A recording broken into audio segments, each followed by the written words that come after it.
राम राम। मम नाम अनुषा अस्ति। अहं बेङ्गलूरुनगरे वसामि। राम राम। मम नाम श्री अक्षयः अस्मि। अहं चेन्नैनगरे वसामि। राम राम। मम नाम निवेदिता अस्ति। अहं बेङ्गलूरुनगरे वसामि। अस्माकं लघुरूपकस्य शीर्षकं वयं किं कुर्मः इति अस्ति। राम राम भगिन्यौ, श्वः वयम् अस्माकं लघुसम्भाषणं पूर्णं कारयामः। वाट्सप् सम्मुखे सन्देशः आगच्छत्, अपश्यतं वा? आम्, अहम् अपश्यम्। एतस्मिन् अल्पसमये वयं कथं पूरयामः? चतुर्मासेषु वयं किमपि न कृतवन्तः।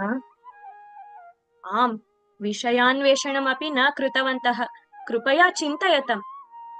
आम्, वयं पूर्वं वैदिकविज्ञानमिति शीर्षकम् अचर्चाम। इदानीमपि तदेव विषयं करिष्यामः वा?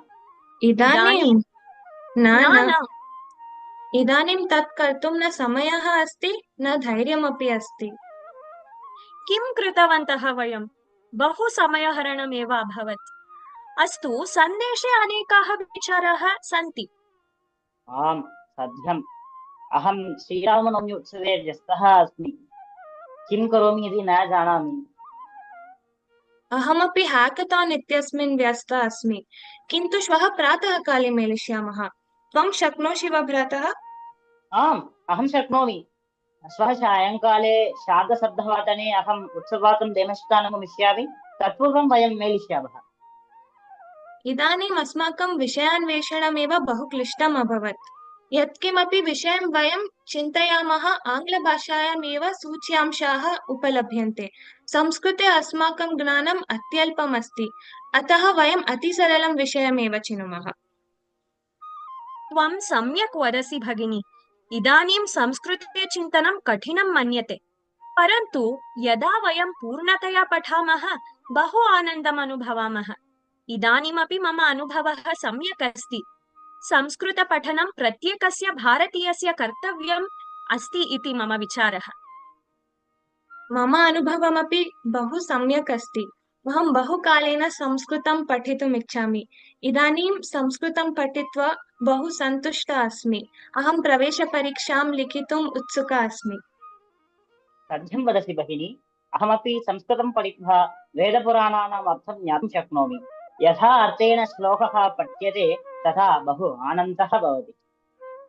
अस्तु, अस्माकम् अनुभवाः अति उत्तमाः एव आसन्।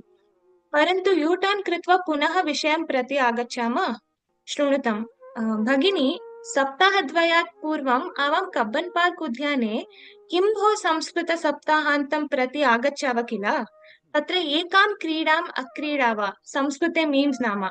अहं चिन्तयामि किमर्थं वयं तमेव विषयं न चिनुमः। ओहो, युवां संस्कृतशब्दान्तार्थं कबन्धः अगच्छतं वा? सम्यक्। अहमपि बहुकालात् गन्तुम् इच्छामि स्म। तस्याः समस्या भगिन्याः कार्यम् इन्स्टाग्राम् पेज् मध्ये अनुस्मरामि अपि। सा उत्तमं कार्यं करोति। आम्, बेङ्गलूरुनगरम् आगच्छ। वयं सर्वे अपि गुरुराज अध्यापकेन सह मिलित्वा गच्छामः। सा गुरुराजस्य मित्रमेव अस्ति। भोः, अनन्तरं वयं कब्बन् पार्क् गमिष्यामः। आदौ विषयं चिनुमः। इदानीं समयः कः इति युवां जानीतः वा? 10:30। वयं किमपि न कृतवन्तः, वार्तालापं समयहरणं च विना। शीघ्रं चिन्तयतम्। किं समर्पयामः एप्रिल् 12 दिनाङ्के? अय्यो रामा, आम्, इदानीं वयं किं कुर्मः? इदानीं वयं निद्रां कुर्मः। अन्यत् सर्वं श्वः पश्यामः।